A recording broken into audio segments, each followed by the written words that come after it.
avec vous également, 0826 300 300. Alors, c'est ce qu'on appelle dans les rédactions le marronnier de la rentrée de cette fin d'été en général. Le sujet de la rentrée scolaire et des fournitures. Mais cette année, le sujet d'importance, notamment pour le budget des familles, celui du coût de ces fournitures scolaires pour quelques 12 millions d'écoliers. Selon Famille de France, qui réalise cette enquête depuis maintenant près de 40 ans, eh bien, le coût pour un élève qui va faire son entrée en 6e la semaine prochaine, eh bien, ce coût va augmenter de 4,6%. Alors, c'est une hausse importante que l'association n'avait pas vue sur le terrain depuis qu'elle réalise ses enquêtes. Autre sujet explosif et sensible, quelles sont maintenant donc les pistes éventuellement pour limiter ces dépenses contraintes pour ces familles quand tous les autres postes familiaux de dépenses aussi sont à la hausse. Alors, on est en ligne et on les remercie avec Pierre Priouré. Bonjour.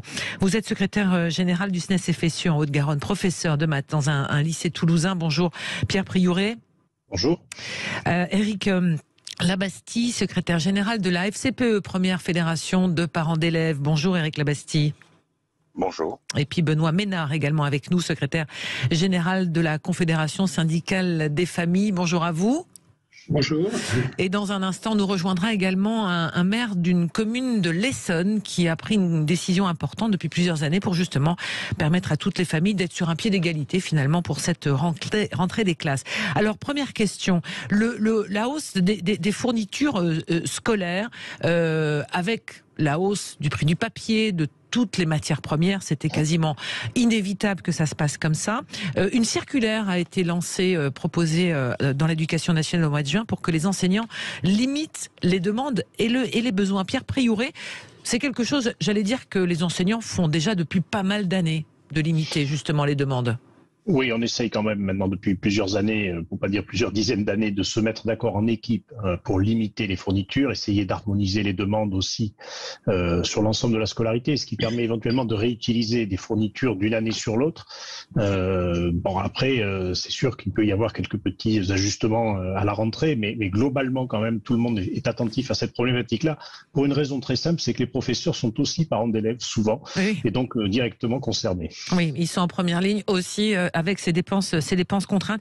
Mais ça veut dire quoi? C'est que vous discutez entre vous, on essaye de quoi? De dire aux élèves, de préconiser aussi, parce que il y a la pression des enfants aussi, j'avais envie de dire. Oui, alors les recommandations des professeurs, évidemment, ne concernent pas l'achat de cahiers de marque, de stylos de marque particulière en général. Ouais. C'est très rare. Il y a éventuellement les modèles de calculatrice. Je suis professeur de mathématiques, donc évidemment, je suis un peu sensible à cette question-là, mais nous n'avons pas le droit d'indiquer de marque particulière. Donc après, c'est une exigence technique, j'allais dire, qui peut être exigée des enseignants, mais on n'a jamais exigé d'avoir le dernier agenda à la mode ou le dernier cahier avec tous les gadgets intégrés. Alors, en général, on essaye d'être raisonnable. Ce qui compte surtout, c'est le côté pratique, facilement transportable par les élèves et utile aussi pour des questions pédagogiques. Il y a certaines innovations comme des cahiers un tout petit peu plus grands qui permettent par exemple de coller des feuilles directement qui ont été introduites et que les enseignants ont adoptées, pas par effet de mode, mais tout simplement parce que ça facilite la vie dans la classe pour les élèves comme pour les professeurs. Oui. Comment on détecte un enfant dont la famille a visiblement des problématiques de budget pour avoir les bonnes fournitures, avoir le bon cahier? Ça se voit en général très vite parce que l'élève n'a pas les fournitures dans les premiers jours et à ce moment-là, on met en place un système de solidarité, soit à l'intérieur de l'établissement de manière un peu, j'allais dire, coopérative avec les autres collègues, soit on se tourne vers le fonds social de l'établissement. Alors la problématique que nous avons, c'est qu'ils ont été fortement réduits ces dernières années, mais les établissements disposent de fonds sociaux qui peuvent aider les familles en difficulté. Il ne faut pas hésiter, en cas de difficulté, à solliciter soit l'établissement directement, soit les assistantes sociales, qui peuvent aussi, pour les familles, apporter des solutions concrètes. Alors, du côté des parents maintenant, Éric Labastie, vous êtes secrétaire général de la FCPE.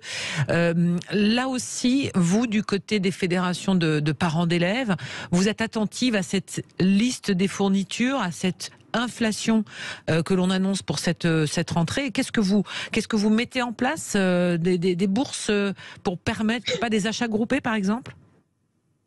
Oui, tout à fait. On est très attentif à cette dimension-là. D'ailleurs, on est censé être co-constructeur avec la communauté éducative de ces listes. Je rappelle que la liste de fournitures est votée en conseil d'école ou en conseil d'établissement. Donc voilà. Et effectivement, à la FCPE, depuis plus d'une dizaine d'années, voire plus même, nous développons ce que nous appelons les bourses aux fournitures, où nous permettons à nos adhérents, puisque nous avons cette contrainte réglementaire, nous proposons à nos adhérents de faire des achats groupés de fournitures. Et ces bourses aux fournitures sont organisées localement par nos antennes par établissement ou par nos antennes départementales.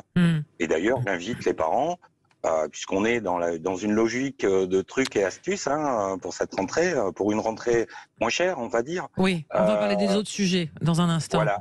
Et j'invite les parents à se rapprocher, effectivement, s'ils ont un groupe FCPE dans leur établissement scolaire, à voir s'il est toujours possible de participer à ces bourses aux fournitures. Benoît Ménard, je rappelle que vous êtes secrétaire général de la Confédération syndicale des familles. Alors, ça n'est pas que ce sujet-là qui vous préoccupe au quotidien pour la vie des familles françaises à la Confédération, mais c'est un marqueur fort, ce moment de la rentrée des classes, sur, on va dire, le moral des ménages, le fait qu'on puisse répondre correctement aux besoins de son enfant pour la rentrée des classes. Benoît Ménard.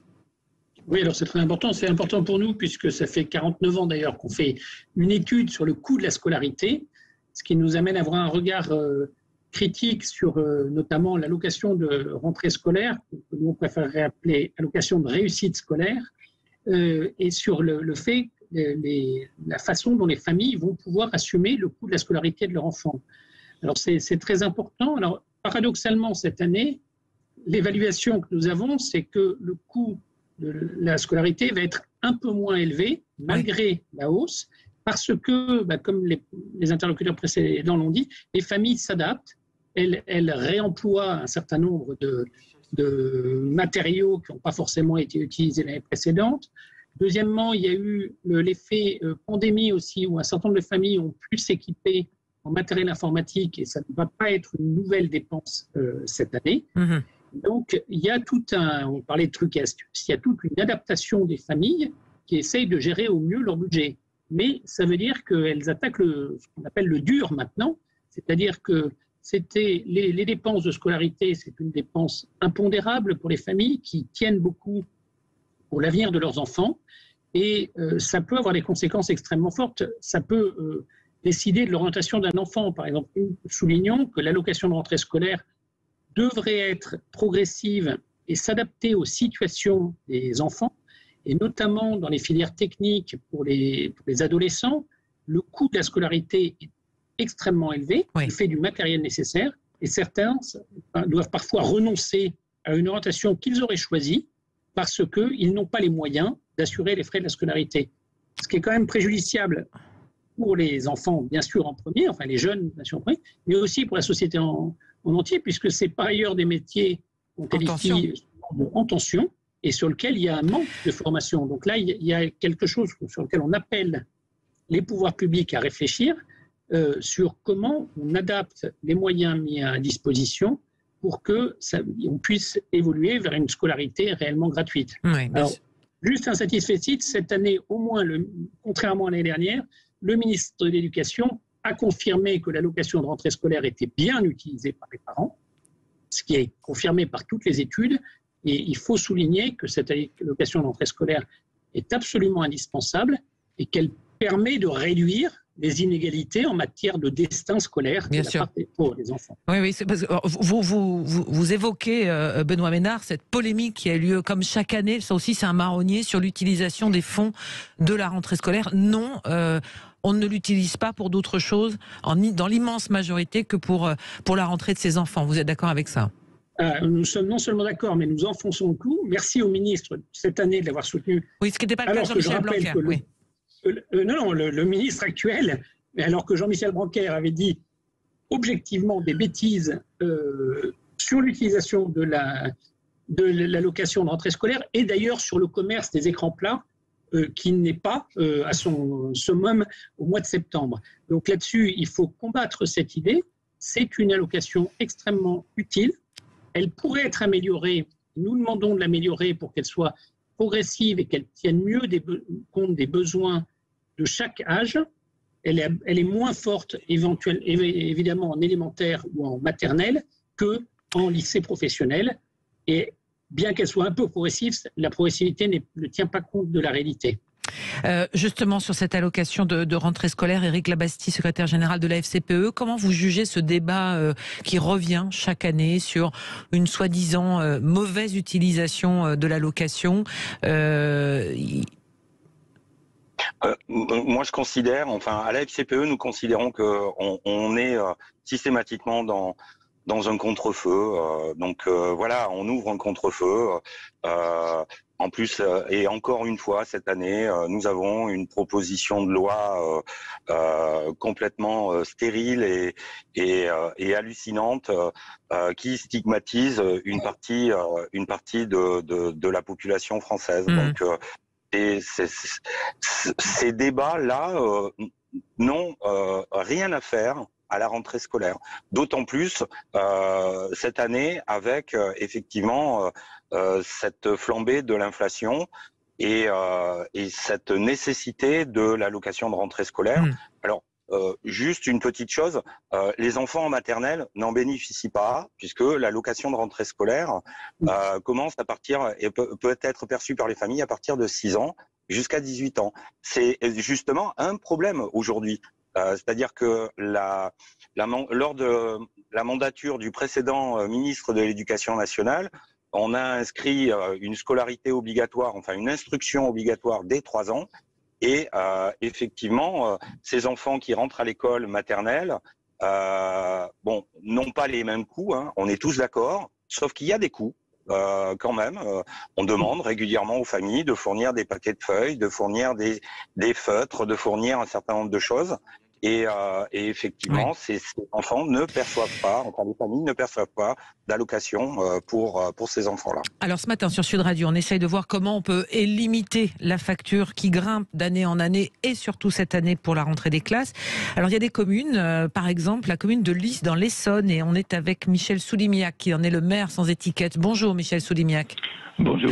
Merci d'être avec nous aujourd'hui. Alors, le 1er septembre, les élèves de votre commune, donc pour la partie primaire, auront, en plus de leur nouvelle maîtresse ou maître ou professeur des écoles, auront un paquet sur leur bureau. C'est-à-dire, vous fournissez tout le matériel scolaire aux enfants de votre commune.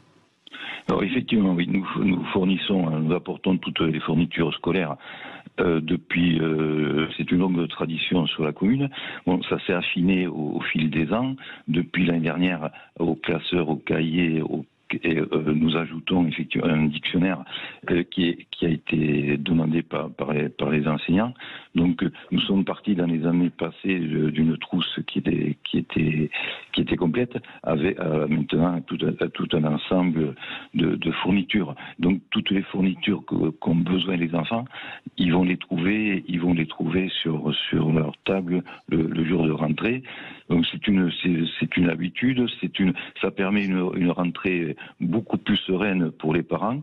Ils n'ont pas à aller dans les magasins où c'est un peu la cohue du dernier moment.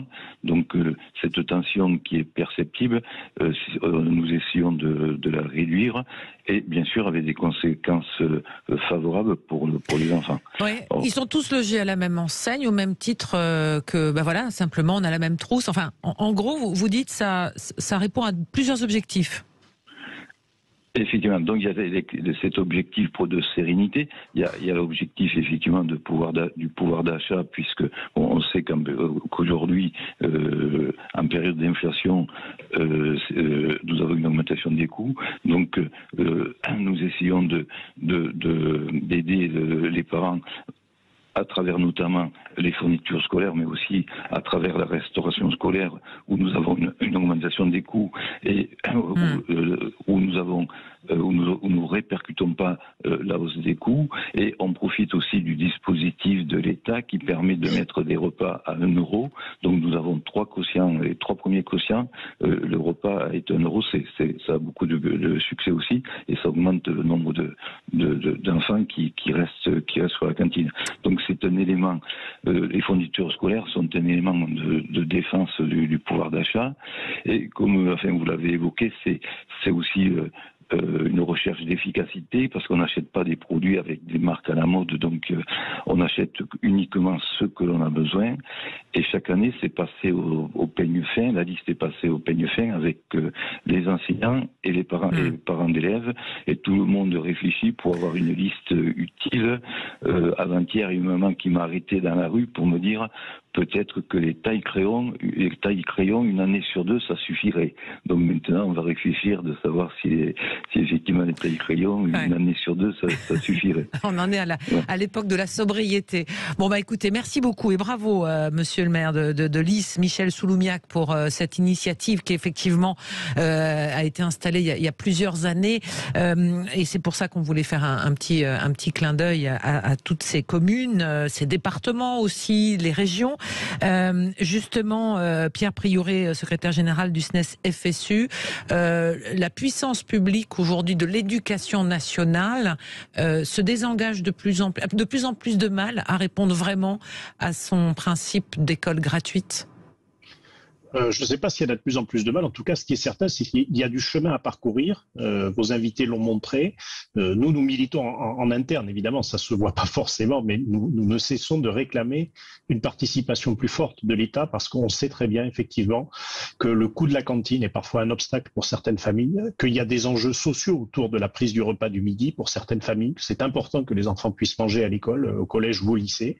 Donc, on n'arrête pas de réclamer, effectivement, des moyens pour que la gratuité, la promesse de gratuité de l'école républicaine soit une réalité. Je ne vous cache pas que ces dernières années ont été rudes, en particulier sur les fonds sociaux, puisque ça, nous avons un regard à travers les budgets académiques notamment. On a nettement vu que c'est la variable d'ajustement en pénurie budgétaire, ce qui n'est pour nous absolument pas satisfaisant, parce que nous tenons absolument au principe de gratuité de l'école pour l'ensemble des élèves qui y sont scolarisés. C'est un principe fondamental auquel nous tenons fortement. Nous avions porté cette demande vis-à-vis des collectivités territoriales aussi, et nous continuons à le faire. Alors Benoît Ménard, secrétaire général de la Confédération syndicale des familles, on vient d'évoquer la question de la restauration scolaire. Les communes annoncent on va dire un surcoût entre 4, 5, voire 10% de restauration scolaire. Après, ça peut être répercuté par, on va dire, le budget communal ou alors sur les familles.